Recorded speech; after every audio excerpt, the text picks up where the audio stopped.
wa asyhadu anna Muhammadan abduhu wa rasuluh la nabiyya ba'dah.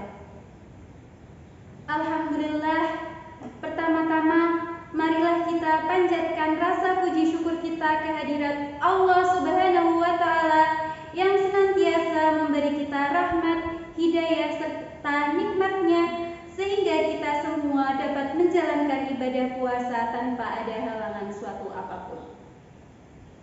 Sholawat serta salam tidak lupa kita senantiasa haturkan kepada Nabi Agung Muhammad sallallahu alaihi wasallam.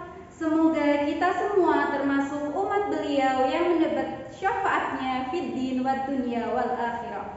Amin amin ya rabbal alamin. Anak-anakku sekalian, siswa-siswi SD Ummul Qura yang Bu Ani cintai dan Bu Ani banggakan. Pada kesempatan kali ini, Bu Ani akan sedikit menyampaikan terkait nuzulul Quran. Bulan Ramadan merupakan bulan yang penuh rahmat dan juga bulan yang penuh pengampunan. Selain itu, bulan Ramadan juga dikenal sebagai bulan yang mulia.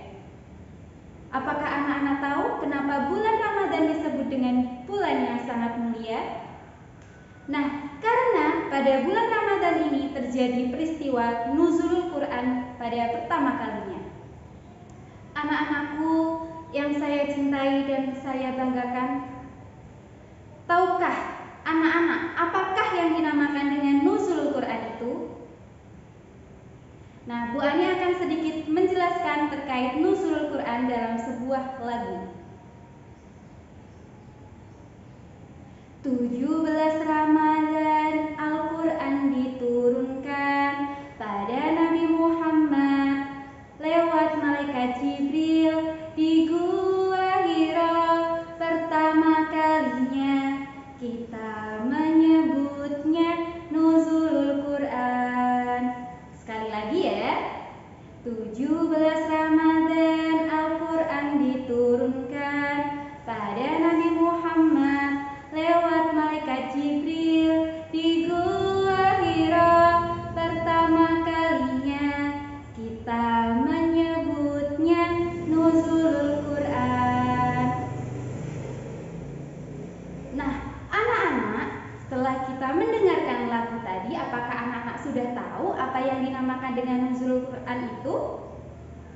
Nah, nuzulul Quran merupakan peristiwa turunnya Al-Quran. Nah, anak-anak, Al-Quran ini pertama kali diturunkan pada bulan Ramadan. Nah, kita biasanya memperingati nuzulul Quran ini pada tanggal 17 Ramadan.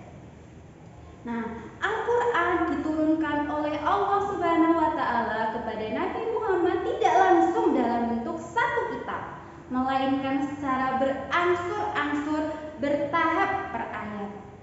Nah, Al-Quran yang pertama kali diturunkan yaitu surah Al-Alaq ayat 1 sampai dengan ayat 5. Nah, anak-anak pasti sudah tahu nih bagaimana cerita tentang turunnya Al-Quran yang pertama. Bu Ani akan sedikit menceritakan. Pada suatu ketika Nabi Muhammad sedang mengasingkan diri di Gua Hira. Kemudian datanglah malaikat Jibril. Malaikat Jibril menghampiri Rasulullah. Ya Muhammad, iqra, bacalah. Nabi Muhammad ketakutan karena pada saat itu Nabi Muhammad belum bisa membaca. Malaikat Jibril mengulangi perintahnya. Iqra ya Muhammad, bacalah wahai Muhammad. Nabi Muhammad menjawab lagi, saya tidak bisa membaca. Kemudian sampailah 3 kali malaikat Jibril memberi perintah kepada Rasulullah. Iqra ya Muhammad. Nah, karena Nabi Muhammad itu tidak bisa membaca, maka malaikat Jibril menuntun Rasulullah membaca surah Al-Alaq ayat 1 sampai dengan ayat 5. Nah, anak-anak sudah hafal kan surah Al-Alaq ayat 1 sampai dengan ayat 5? Mari kita baca secara bersama-sama ya. Siap? Oke. A'udzu billahi minasy syaithanir rajim. Bismillahirrahmanirrahim.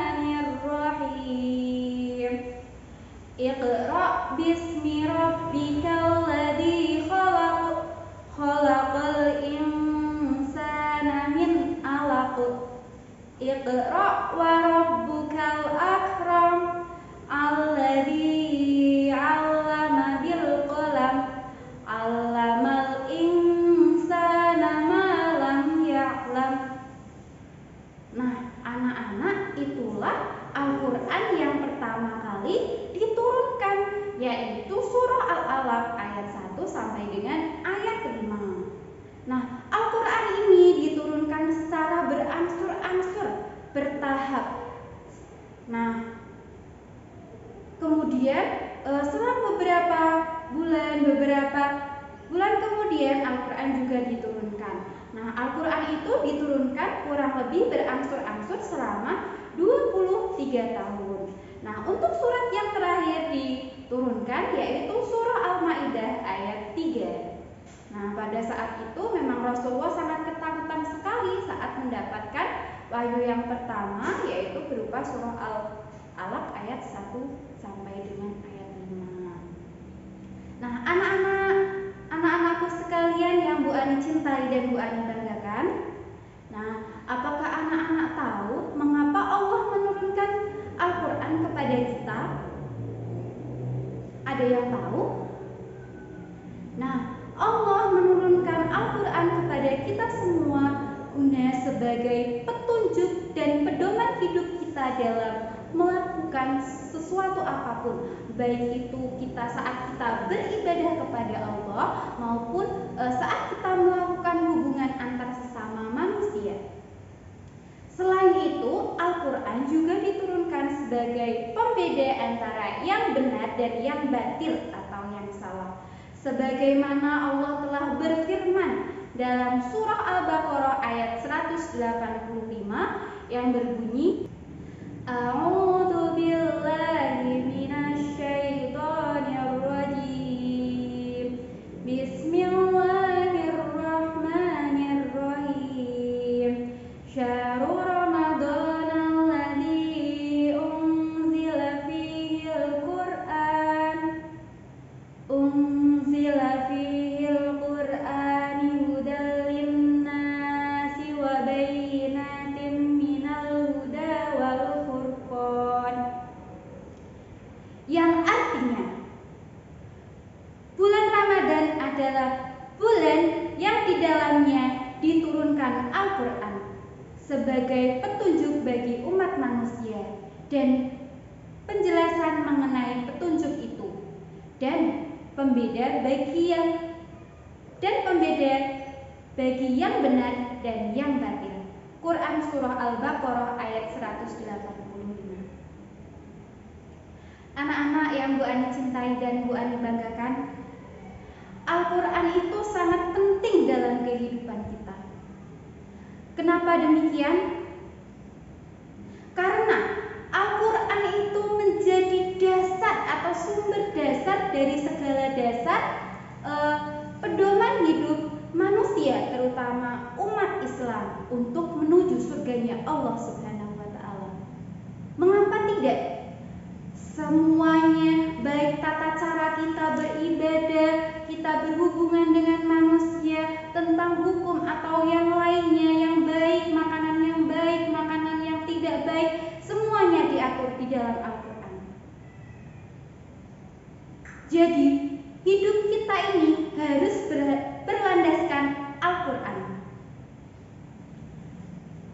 Al-Quran ini sangat penting bagi kita. Oleh karena itu, kira-kira sikap apa saja yang perlu kita lakukan, perlu kita amalkan sebagai seorang muslim terhadap Al-Quran, sebagai seorang muslim yang baik? Nah, ada beberapa amalan yang harus kita lakukan terhadap Al-Quran.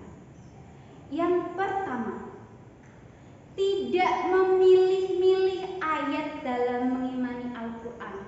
Nah, di dalam Al-Quran terdapat ayat yang sangat banyak. Kita harus mengimani semua ayat yang terdapat Al-Quran. Kita tidak boleh hanya iman di surah Al-Alaq saja, di surah Al-Ikhlas saja, tidak boleh. Kita harus mengimani semua ayat yang terdapat dalam Al-Quran. Yang kedua, sebagai seorang muslim tentunya kita harus memiliki Al-Quran. Siapa yang tidak memiliki Al-Quran? Nah, pasti semuanya memiliki ya. Nah, karena kita umat Islam, pasti di rumah kita memiliki Al-Quran. Yang ketiga,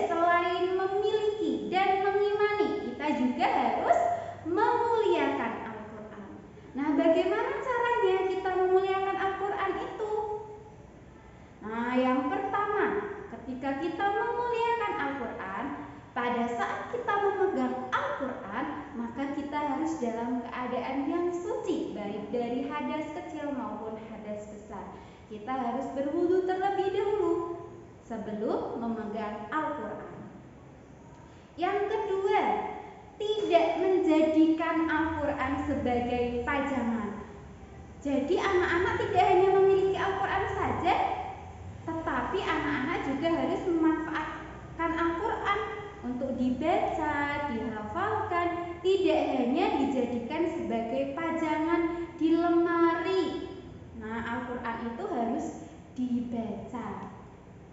Selanjutnya, selain kita tidak menjadikan Al-Quran sebagai pegangan, kita juga harus membawa Al-Quran dengan hormat. Nah, kalau membawa Al-Quran, kita bawa dengan hormat. Jangan sampai kita letakkan di lantai. Nah, Al-Quran kan kitab suci, jadi kita harus perlakukan dengan hormat.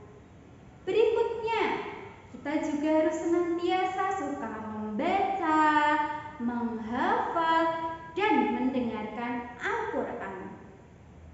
Selain membaca, mendengarkan, menghafal, kita juga harus mempelajari Al-Quran. Kita mempelajari kandungan-kandungan ayat Al-Quran, baik isinya, tajwidnya, bacaan, dan lain sebagainya.